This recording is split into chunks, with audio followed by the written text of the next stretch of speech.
black people out there who weren't raised in the ghetto, who were raised in the suburbs. We'll call them the Huxtable types of black people, and Okay. they have this idea that they think I they're heard of better them motherfuckers. because they have this idea that they think they're better because they're more of a Huxtable type, or they've been comfortable in white spaces. What Hmm. do you say to those types of people? Uh, who? We'll start with Shantara. Okay. Um, what would I say to them? Yeah, cause like you said before, like me and Joanne have touched on before, growing up in the ghetto, living is not necessarily a negative thing. It's not a bad thing, but I feel like a lot of people, because we are so focused on status, where you come from and where you live is now perceived to be, that's your bottom line, that's your ceiling, that's your top out, and I don't know. I just feel like they should probably dig a little deeper within themselves to really understand where that's coming from, why you feel like you're better than somebody because of a dollar amount. right, Like if we took money out of, if they didn't have money, they right, probably wouldn't really be able to hold a conversation with a random person right, or anything like that. I just think that I think you have to really look within yourself to really understand who you are, because all of those, for me anyway, all of those outside things don't matter. Yes, money is important and you do need it to survive, but if you didn't have that money and you didn't have your whatever status it is, your class, whatever it is, if you didn't have that, what would you have? right, Who could you relate to? Because if you didn't have that class and if you didn't have that money and you were in those same white spaces, what would that look like? right. How would you feel? Which actually brings up a very interesting point, because remember I told you last week, and I told you again this week. At some point, I was very comfortable in white spaces, and I forgot that I was black in white spaces because of how I perceived other black people to be, and how I felt like I didn't quite fit that mold. It's actually something I shared with Jerome for a long time, and so for me, what I'm gathering from what you're saying is it's you can have the material aspect of things, whatever, but it doesn't change what you are, who you are, is how the world's going to perceive you. Yes. It's not even the perception of the world. Like, you have to perceive yourself some way. Like, you know what I'm saying? It's not always about what everybody... I think when it comes down to material and money, that's honestly just for everybody else. It could be for you, I don't know. But I do feel like a lot of times it's for everybody else. And why does what everybody else think of you, why does it hold so much weight? Right. I'm not perfect in it, because there are times where I'm self-conscious about things, and I don't want people to see certain things or hear certain things, but when it comes to something as trivial as just like material things, like what would you how, like, what would you have outside of it? Right. Like I think that's actually a very, very good point. I do not believe that it's strictly a black thing that to be materialistic, things like that, because obviously we see that everywhere else. But it actually harkens back to, I remember we talked about this last week, Shantira, and I would like you to jump in on this, Juwan. We were talking about Miley Cyrus, for instance, when she went through her phase where she was wearing bantu knots and she was twerking, for lack of a better term. And a couple years later, she did an interview when she started doing country music again, saying that she was Blasting black people, it was violent and shit. Bitch. yeah, and she was like, oh well, I was absorbed in the hip hop culture, which pretty much made it seem like that the hip hop culture, the black culture, if it were, because a lot of black people are tied into that kind of situation. That we're all materialistic, we're all vain, we call all our women bitches and hoes, and we're twerking and all sorts of stuff. I like to twerk. I know people like twerking, whatever. That's fine, but like, it's like, what do you think about those who actually appropriate what they perceive our culture to be? For me, We'll start with I you. don't. I don't think anybody who doesn't grow up in the culture could ever. It's like reading the Bible and memorizing it. You know what I mean? Like you can't know the culture if you don't experience it. You can't know the gangster culture if you don't know the neo soul culture. You don't know neo soul if you don't know what Viper music is. Facts. And it's not, music to us isn't just something we hear. It's something we experience. It's something we felt. It's something we all know. It's a message set between a rhythmic frequency that resonates with our spirit to give us a message, and it's been that. for a while. Right. So, like I said, it's just about what you're looking for. Miley Cyrus, she wanted a good time. She wanted to shake her ass. She wanted to be around motherfuckers that what ass? Smoked ahead. Whatever little ass she had. She wanted to be around folks who smoke, who carry guns, who are tattooed up to whatever. If she decided that she wanted to be involved with hip hop, but she wanted to roll with Chance and Big Jenkins and this person and that person, possibly she might not have been subjected to that. Maybe she would have been drinking tea and wearing crystals. Like, who would have done? You know what I mean? It's true. Like, you got your Mos Def, you got your Biggie, you got all different aspects, and we can mix. We deal with each other, but like, this person is only comfortable here because if Miley Cyrus got around a group of people who are holistic, talking that bullshit, that same conversation that's going to fly with Mike Will ain't going to fly over here. Facts. So, you didn't associate yourself with black culture. You associated yourself with gangster rap. You know what I mean? Yeah. So you got what comes with gangster rap. We all know it. Like, you sell drugs, you kill people, you get aggrieved, you get sent to jail. We know this. You, in that type of culture, it's likely the people around you going to get shot at. It's likely people around you going to get indicted. It's likely people around you going to go broke because they spending a bunch of money to keep up the lifestyle they can't afford. Like, this is the things that's going to happen. You talking about folks who never had nothing, who wanted a Patek bracelet or watch or whatever, and literally got $800,000 for a cash advance to market their music and spend this shit on a chain. I bring that up to say, because again, like, I agree with, I believe this, because I remember that I was actually watching a Betty Davis interview. I'm not sure if you know who she was or not. Hell yeah, no, Betty Davis. And she said, and I felt she was right, that, men have the power to liberate women because men are the ones in power.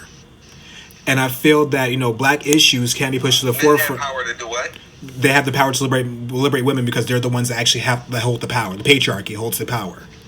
Yeah. And so women can only go so far as the men allow them to go. And I feel the same is true for... No, that's what she's saying.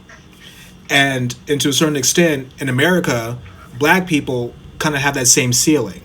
And white people, like Miley, give visibility to this type of thing, whatever. So which comes back to my original idea, my concept of the fact that this is what they perceive us to be like because people like Miley Cyrus are showing them this is what the culture is. You know what I mean? Can I say something? Y'all remember that gorilla? I keep bringing up old stuff, but listen. Y'all remember that gorilla situation with the little boy that fell into the Harambe? Yes. Do y'all remember how the media and everybody went after his parents and his father? Yeah. All because he fell into an what is it called? An enclosure? Whatever the thing is. An enclosure? That irritated me. Like, why are y'all bringing up this man's police record? It has nothing to do with the fact that a child fell into a gorilla thing. Yeah, right. Actually, I have to say, because honestly, like this has been in my head for a while.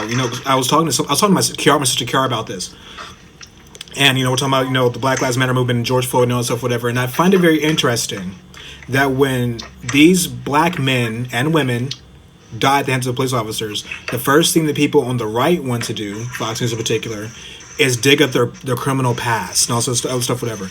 Even though at that point it has nothing to do with the topic at hand. And then they cite people like Candace.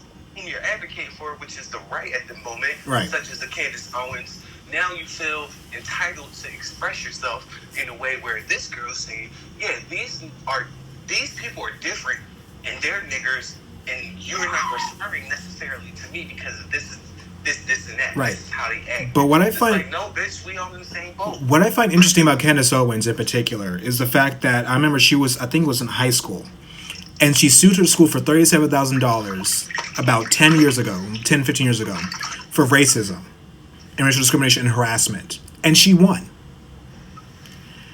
For her to be able to flip that around... Huh? I said, oh. Oh, yeah.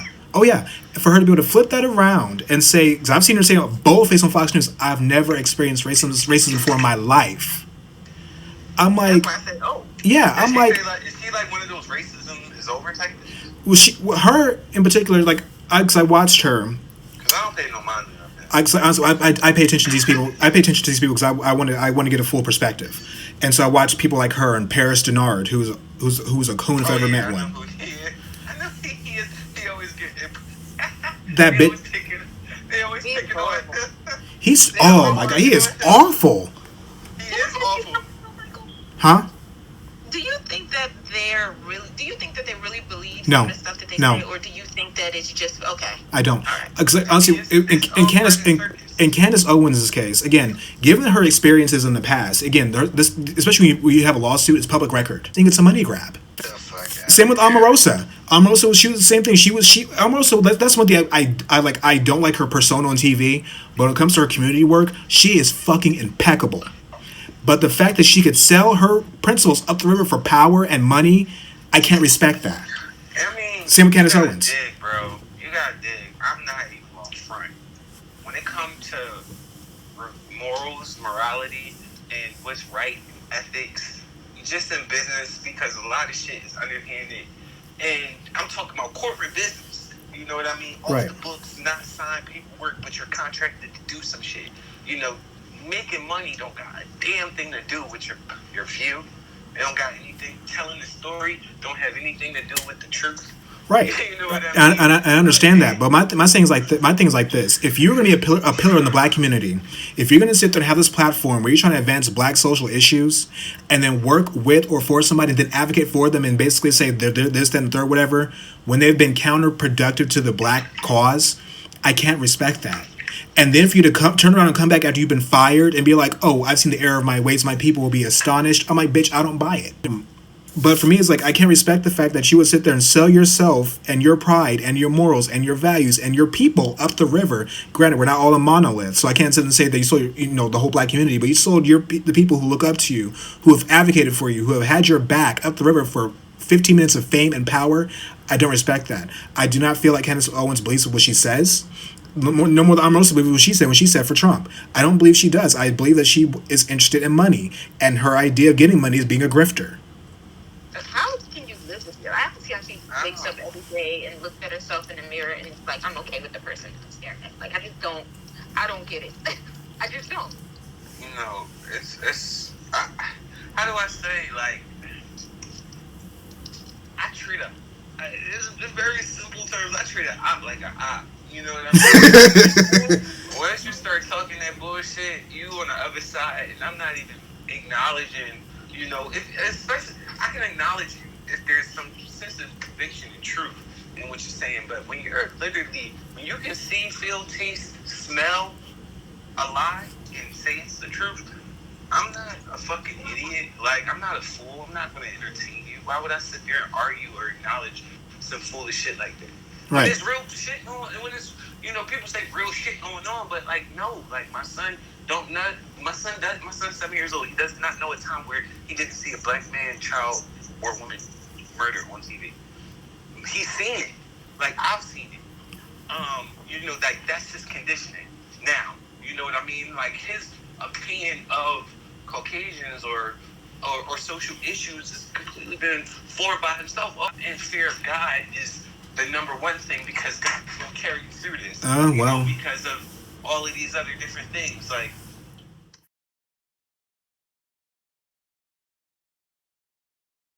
full disclosure, I'm an atheist, so like the whole God thing is lost on me. But no, I get that. I've been through a range of different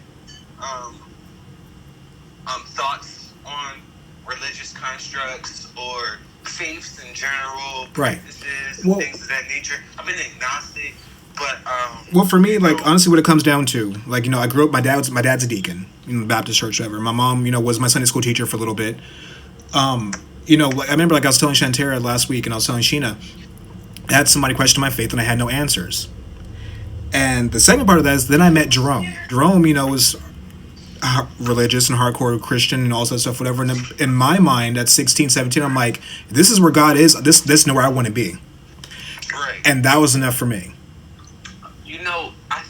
I think people like him pushed me a lot closer to God, because I knew that what he was saying wasn't of God. I mean, just because people paraphrase and they say they speak on behalf of God doesn't mean that, like, that's who they are or who I have to acknowledge them to be.